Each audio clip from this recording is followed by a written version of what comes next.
نحمدہ ونصلی ونسلم علی رسولہ الکریم اما بعد۔ چونکہ ہم کشف کے سلسلے میں بات کر رہے ہیں تو اس تناظر میں کشف کے 10 درجات اور ان کی علامات، یہ موضوع ہمارے ہاں ابھی ہم اس پر بات کریں گے۔ کشف کے موضوع پر گفتگو کرتے ہوئے سب سے پہلے یہ حقیقت ذہن میں رہنی چاہیے کہ قرآن کریم اور احادیث نبویہ میں کشف کے 10 درجات کے عنوان سے کوئی متعین تقسیم موجود نہیں۔ یہ تقسیم صرف اہل تصوف اور ارباب سلوک نے سالک کی روحانی منازل کو سمجھانے کے لیے اختیار کی ہے۔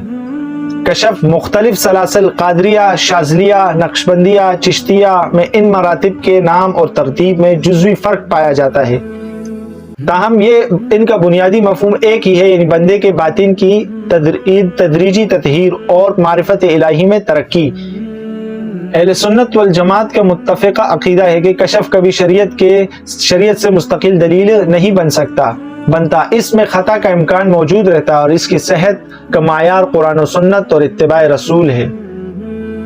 روحانی سفر کی سب سے پہلی منزل کشف الصدر ہے۔ اس مقام پر دل گناہوں کے بوجھ سے ہلکا ہونے لگتا ہے اور ایمان میں تازگی پیدا ہوتی ہے۔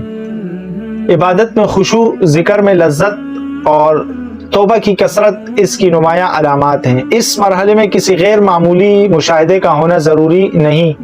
اس کے بعد کشف القلب کا درجہ آتا ہے۔ کشف الصدر کے بعد کشف القلب کا درجہ ہوتا ہے۔ اسی منزل میں دل نور الہی کو قبول کرنے کی زیادہ استعداد حاصل کر لیتا ہے۔ قرآن کی تلاوت میں زیادتی پیدا ہوتی ہے، رقت پیدا ہوتی ہے، دعا میں حضور قلب نصیب ہوتا ہے اور مخلوق کے لیے رحمت اخلاص میں اضافہ اور دنیا کی محبت میں کمی محسوس ہونے لگتی ہے۔ اس کو کشف القلب کا درجہ صوفیاء کرام نے دیا ہے۔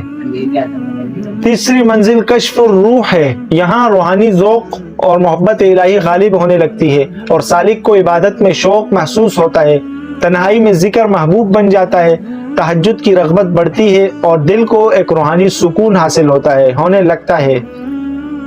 چوتھا درجہ کشف السر ہے۔ اس مقام پر اللہ تعالیٰ بعض اوقات بندے پر دینی حکمتوں اور معارف کے دروازے کھول دیتا ہے۔ قرآن کریم کے معانی میں گہرائی محسوس ہوتی ہے اور اسماء الحسنی کے نور انوار سے قلبی تعلق بڑھتا ہے اور دینی معاملات میں بصیرت پیدا ہونے لگتی ہے۔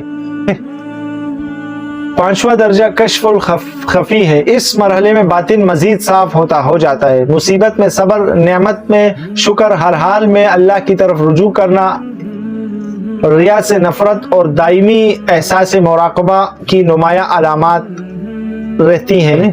اس کے بعد کشف الاخفا کا مقام آتا ہے، جسے اصل معرفت نہایت بلند روحانی منزل قرار دیتے ہیں۔ یہاں اخلاص میں کمال، نفس کی کمزوری، عاجزی، اپنی عبادت کو بھی ناقص سمجھنا، ہر خیر کو محض اللہ کا فضل جاننا سالک کی مستقل کیفیت بن جاتی ہے۔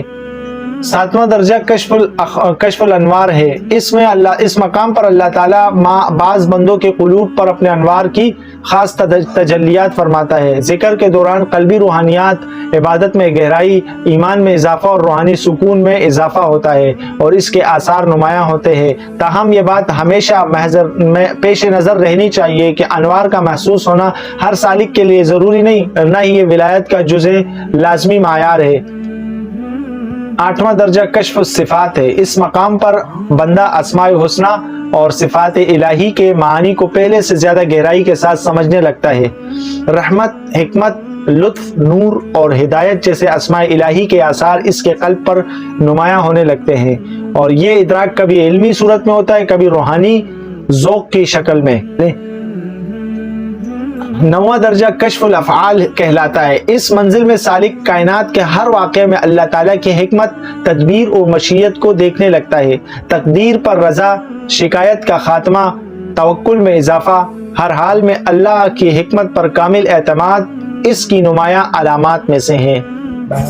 10واں اور آخری درجہ کشف التوحید یا کشف المشاہدہ ہے، جسے اہل معرفت بلند ترین روحانی منازل میں شمار کرتے ہیں۔ اس مقام پر بندہ ہر نعمت کو اللہ کی عطا سمجھتا ہے، ہر حال میں اس کی رعایت میں رہتا ہے، اپنی ذات کی نفی اور رب تعالیٰ کی عظمت کا مشاہدہ کرتا ہے۔ اور تکبر سے مکمل طور پر محفوظ رہتا ہے۔ ہر حال شریعت کی پابندی پہلے سے زیادہ کئی مضبوط ہو جاتی ہے۔ یہی وہ مقام ہے جہاں بندگی فنا فی الطیع اور کامل تواضع نمایاں ہوتی ہے، نہ کہ دعویٰ شہرت یا امتیاز کی خواہش۔ حقیقی کشف کی علامت یہ ہے اور پہچان جو حقیقی کشف کی وہ یہ ہے کہ اس کے نتیجے میں نماز بہتر ہو۔ ان الصلاۃ تنہی عن الفحشاء والمنکر، یہ نتیجہ اور یہ ثمرہ حاصل ہونے لگے سالک کو۔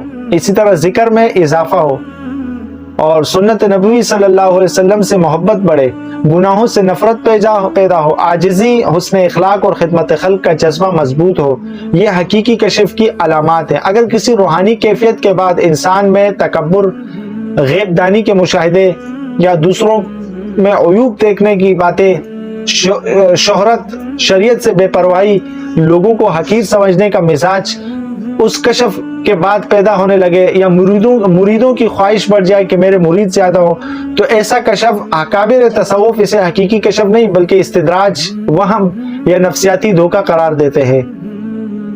کیونکہ رسول اللہ صلی اللہ علیہ وسلم کے لیے قرآن میں اللہ تعالیٰ نے فرمایا لَقَدْ كَانَ لَكُمْ فِي رَسُولِ اللَّهِ أُسْوَةٌ حَسَنَةٌ، کہ رسول اللہ صلی اللہ علیہ وسلم بہترین نمونہ ہیں تمام امت کے لیے۔